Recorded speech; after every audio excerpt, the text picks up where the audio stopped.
with chapter number 1, Inspire a Shared Vision.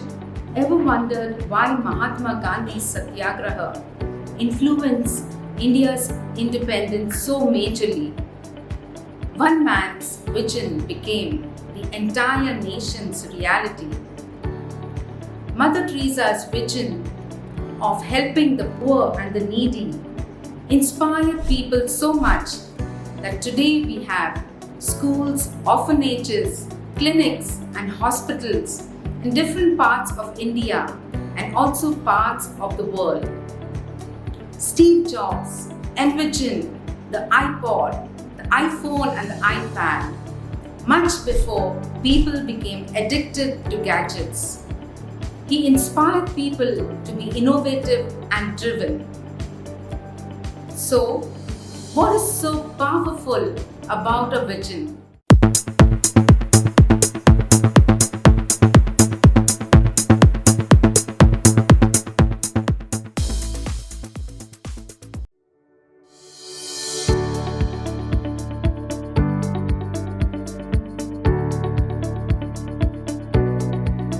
Now, let's begin with chapter 2, Lead by Example.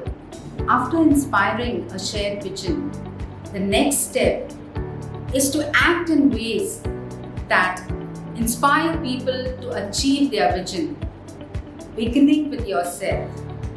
Act in ways that push yourself towards achieving the vision.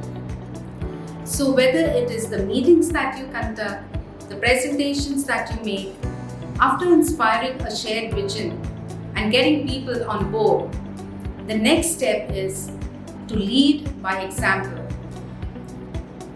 To begin with, push yourself.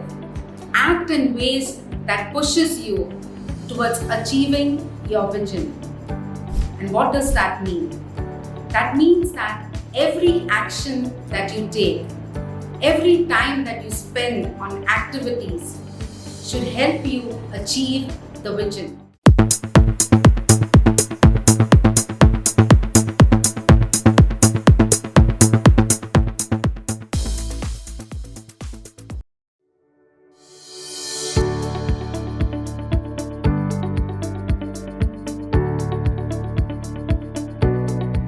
And now we move on to chapter 3, which is to build a communication-friendly environment. As a leader, you are always on stage. So whatever you say and all your actions will be observed minutely. Be careful what you say and do. Imagine yourself going to watch a favorite movie with a favorite actor in it. When you are at the theater, you will realize that every action of that favorite actor is noticed by you. So leadership is something like that. See yourself as a celebrity. See yourself as an actor, and you will realize that your team members and the people around you will notice every word and every action that you do.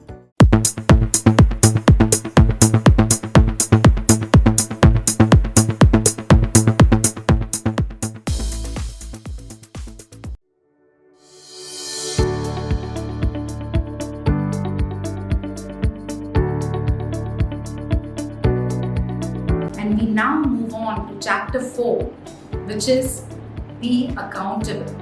What does accountability look like?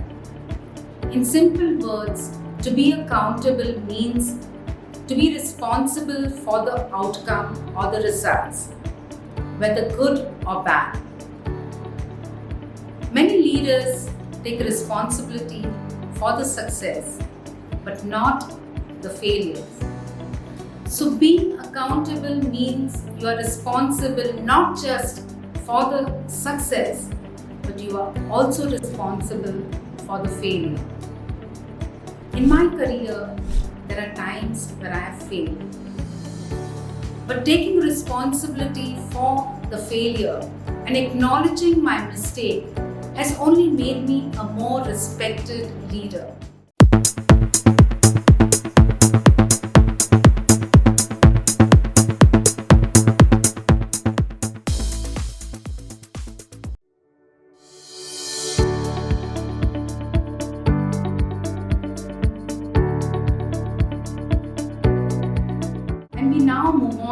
chapter 5, put people first. In an organization, it is very easy to get carried away with the agendas, processes, the office politics. I can see you smiling now. And also the struggle for a promotion. But always remember, people are the heart of an organization. People, whether it is your team members, your customers, your stakeholders, or your boss. It is the people who are the heart of an organization. So whatever you do with people in mind. Do with an aim which puts people first. I've shared with you the example of Starbucks. Starbucks believes it's not about the coffee, it's about the people.